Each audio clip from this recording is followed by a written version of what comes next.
ඉතාක්ෂි නැමැති සැකකාරිය සමග සමීප සබඳතා පැවැත් වූ පොලිස් සැරයන්වරයෙකුගේ වැඩතහනමට ලක් කර තිබෙනවා. එම සැරයන්වරයා රාජකාරිය යෙදී සිටියේදී සැකකාරිය රඳවා සිටින සිරමැදිරිය සමීපයට ගමන් කරන ආකාරයත් ඇයට බිස්කට් ලබා දීමෙන් පසු ඇය එය ආහාරයට ගෙන ඉන් කැබැල්ලක් යලි නිලධාරියාට ලබා දෙන ආකාරයත් CCTV දර්ශන නිරීක්ෂණයේදී අනාවරණය වූ බව පොලිසිය පැවසුවා.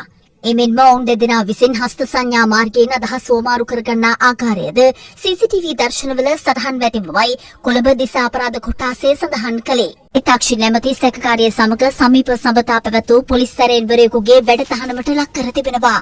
එම සැරයන්වරයා රාජකාරිය යෙදී සිටියේදී සැකකාරිය රඳවා සිටින සිරමැදිරිය සමීපයට ගමන් කරන ආකාරයත් ඇයට බිස්කට් ලබා දීමෙන් පසු ඇය එය ආහාරයට ගෙන ඉන් කැබැල්ලක් යලි නිලධාරියාට ලබා දෙන ආකාරයත් CCTV දර්ශන නිරීක්ෂණයේදී අනාවරණය වූ බව පොලිසිය පැවසුවා.